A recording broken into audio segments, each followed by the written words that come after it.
Hello' HSLC and HS students, তোমালোকৰ exam আহি পালেহি হয়, বেছি দিন নাই আৰু।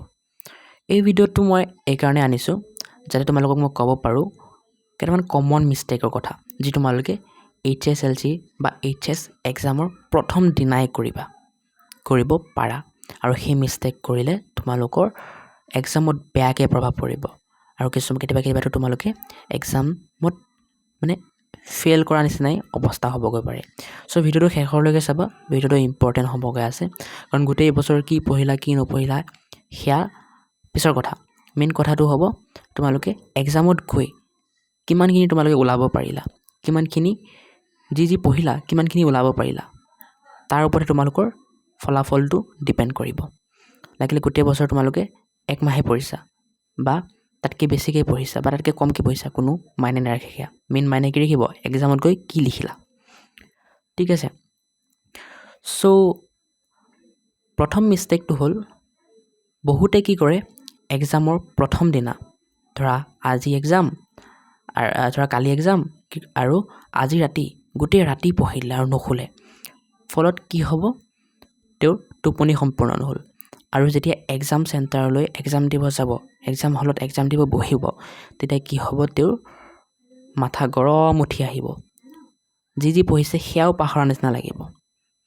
চ' তোমালোকে কি কৰিবা, তোমালোকে এক্সামৰ আগদিনা ভালকৈ টোপনি মাৰি ল'বা, মানে যেনেকৈ তোমালোকে মানে নৰ্মেল টোপনি মাৰা তেনেকৈ, একেবাৰে আকৌ কুম্ভকৰ্ণৰ নিচিনা মানে জোখতকৈ বেছি টোপনি নামাৰিবা, মানে এটা নৰ্মেল যিমান মাৰিব লাগে 6-7 ঘণ্টা এনেকৈ ধুনীয়াকৈ মাৰি ল'বা, একেবাৰে নোখোৱাকৈ নাথাকিবা, ঠিক আছে। কাৰণ এই ভুলটো মই মোৰ বহুত এক্সামৰ লগত কৰিছিলোঁ আৰু ফলত মোৰ সেই এক্সামবোৰ বেয়া হৈছে। চ' মই ভালকৈ জানো যে এইটো কিমান ডাঙৰ এটা ভুল। এতিয়া নেক্সটটো হ'ল তোমালোকে কি কৰিব লাগিব, নেক্সট মিষ্টেকটো হ'ল তোমালোকে ধ্যান দিব লাগিব যে কি পিন্ধি যাব পাৰিবা, কি লৈ যাব পাৰিবা এক্সাম চেণ্টাৰলৈ। কাৰণ সেইটোত যদি ধ্যান নিদিয়া আৰু কিবা নিব নলগীয়া আৰু নিপিন্ধিবলগীয়া বস্তু যদি পিন্ধি যোৱা, তোমালোকক কি কৰিব এক্সাম হলৰ পৰা ওলাই দিব আৰু তোমালোকক ৰেষ্ট্ৰিক্ট কৰি দিব 3-4 বছৰৰ কাৰণে এক্সাম দিব নোৱাৰিবা তোমালোকে, হ'ব। এতিয়া তোমালোকে যদি নাজানা কি পিন্ধিব লাগে আৰু কি নিব পাৰিবা এক্সাম হললৈ, দেন মই মোৰ চেনেলটোত ভিডিঅ' আপলোড কৰি থৈছোঁ, তাতো গৈ চাব পাৰা এইটো বিষয়ে। এতিয়া নেক্সট মিষ্টেকটো হ'ল বহুতে কি কৰে ইমান ৰিভিজন কৰে ৰাতিপুৱা উঠিও ৰিভিজন কৰি থাকে আৰু কি কৰে এক্সাম হলত দেৰিকৈ যায়। এইটো তোমালোকে কেতিয়াও নকৰিবা।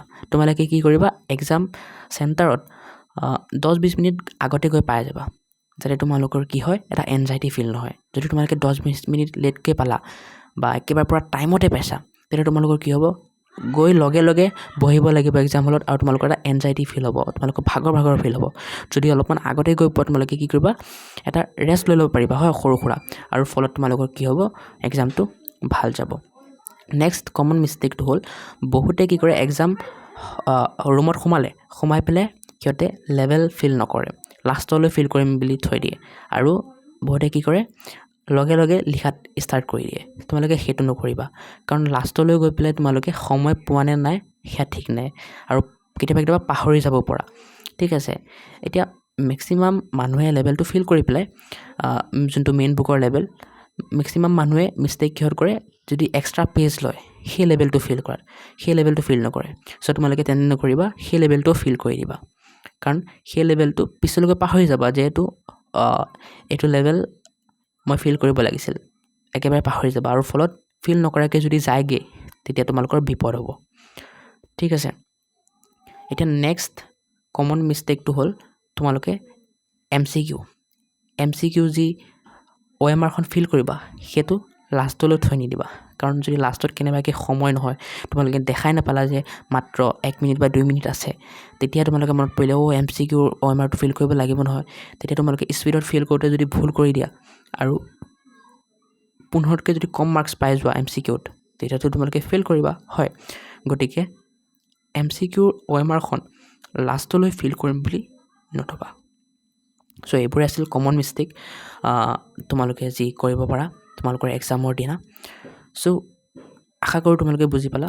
যদি ভিডিঅ'টো ইনফৰ্মেটিভ লাগিল, ভিডিঅ'টো এটা লাইক কৰি চেনেলটো ছাবস্ক্ৰাইব কৰি দিবা। কিপ ৱাচিং, কিপ ছাপোৰ্টিং। আৰু যদি কিবা টপিকৰ ওপৰত ভিডিঅ' লাগে মোক কমেণ্ট কৰি দিয়া, মই নিশ্চয় দিব ট্ৰাই কৰিম।